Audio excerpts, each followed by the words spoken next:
Hey guys, welcome back. We have another question with Help Me. I'm a parent. I will explain to you what I did, what worked, what didn't work. You have a choice, make this a part of your life or not. So the question that was posed to me was this: how did you get your kids to worship God in church? My kids were raised in church. I was raised in church. My kids, because we were always in church, they never had an option. My kids never had an option of going to church. I will say this right now, in the day and age we live in, parents have the mentality of, well, I'm going to let them decide. That way they won't hate church. Here's the deal. They're flesh. And they're always going to decide their feelings. They're always going to decide their friends. They're always going to decide their comfort. That's what they're going to decide every time because they're flesh. You are trying to train them to follow their spirit, not their want to. My kids were never given the option of, if you can stay home if you want to. Church was a part of our life. Church has always been a part of our life. And to this day, I've got one who's married and one who's graduated, and both of them go to church and love church. So number one, parenting doesn't stop at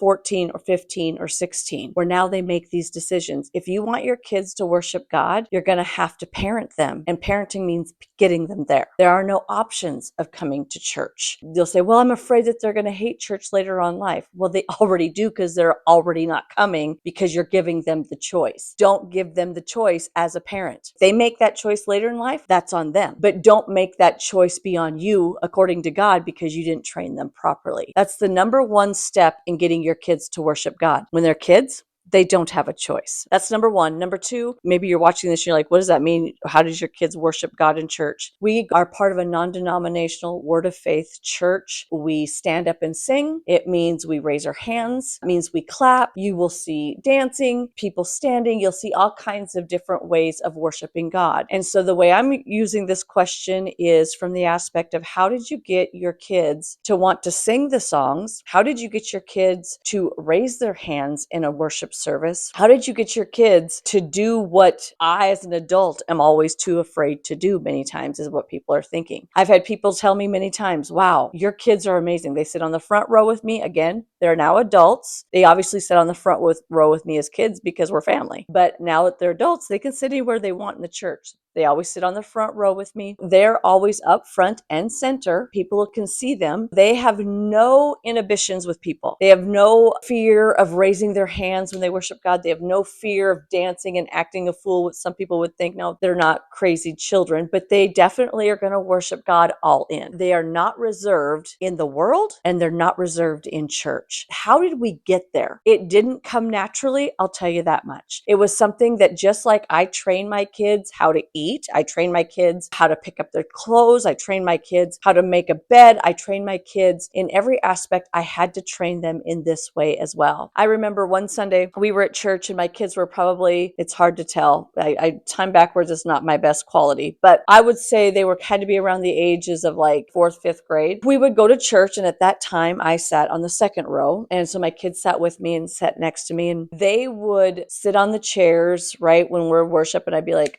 stand up, you're standing up. So they'd stand up, but then they'd lean on the chairs in front of them, and they just put their hands on the chairs, and they would look around and look at stuff and look at me and wait to be done. And it always kind of annoyed me, but I'm like, they're kids. I mean, that's what they're going to do. I mean, they weren't being disrespectful or loud, but it started getting to an age where I'm like, it was one Sunday morning, we're in church, and I was kind of annoyed. They were just being kids, which, not that that's bad, but in church, you're wanting more for your kids. You're wanting your kids to go higher. You're wanting your kids to have a real relationship with God, not a superficial one, not a, you're there, so you might as well endure it while you're there. I wanted them to truly love who we were there to know about. I was looking at them and kind of frustrated, not really sure how to handle that as a mom. And I heard, when I say I heard, I had this thought come to me: you have to train them in this like you train them in anything else. That was an aha moment for me, because I was raised as a pastor's kid. My parents never trained me to worship God. There's a lot of things I did wrong. You don't get that video, right? There's a lot of things that I did not do well that I didn't want for my own kids. I took that note of, you got to train them just in this, just like you do in anything else. And so when we went home that day, on the way home, I told my kids, I said, listen, church is going to be a little different. I said, when we sing, you're going to sing, and you're not going to lean on the chairs, and you're not going to sit down on the chairs and wait for service to be over. When we're singing, you're standing up. And when they're clapping,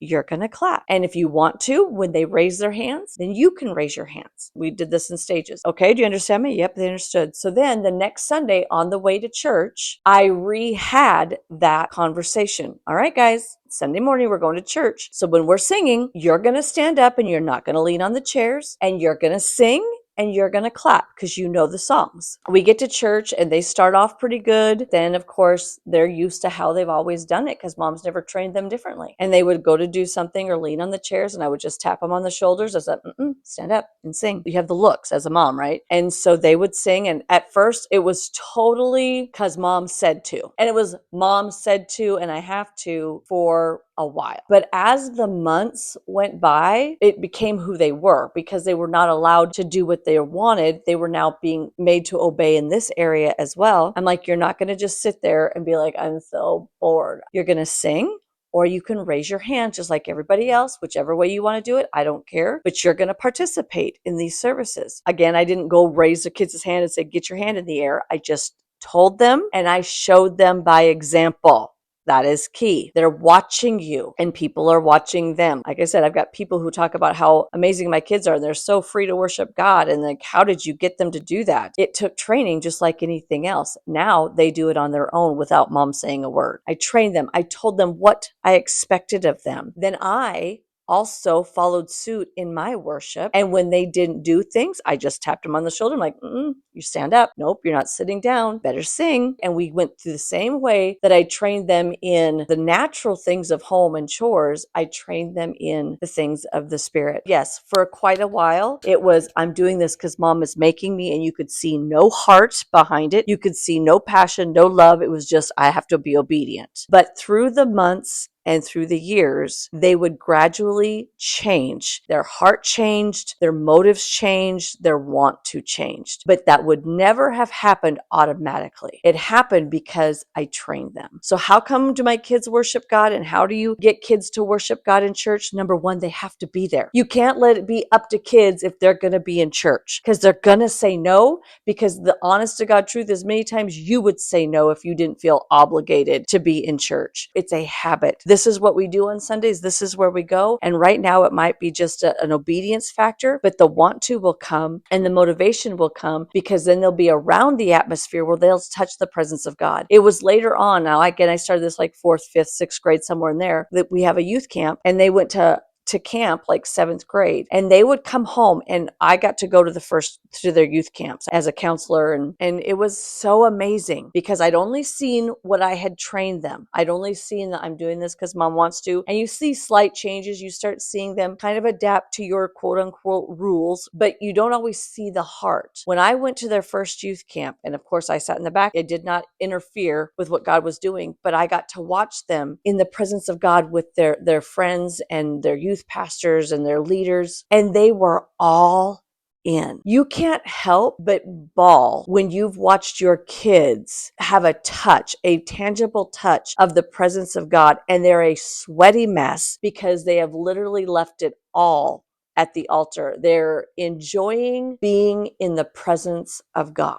And that happened early for my kids because it was trained when they were never there. It changed from a obedience factor to a want to, but that only started after I trained them naturally. The same way you train them to do anything else, you will have to train them in the ways of honoring God. Even like tithing. I was taught as a kid to tithe super young. That was the first thing we were taught. Like, what is a tithe? A tithe is when you bring 10% of your income into the church. That is what God requires. That's what he asks of us. And so I was taught that as a kid. I taught that young as a kid. My kids have no problems tithing because they were trained to do it. And now they've seen the benefits of the training. Everything starts with honoring God. Everything starts with training. It doesn't just happen because you love him. It doesn't just happen because they're in a church. It happens because you're intentional with 1, setting the example, 2, being there, 3, training while you're there, and then 4, allowing them to be in the places where God can move on their level. Youth camp should not be an option for your kids. Well, we've got baseball, and well, we've got this football camp, and well, we've got this vacation, and that's fine. You can have that. But none of that will ever hold them or keep them like the presence of God and a relationship, a personal relationship with God will do when times get tough. And I do mean not if times get tough, I mean when times get tough. It all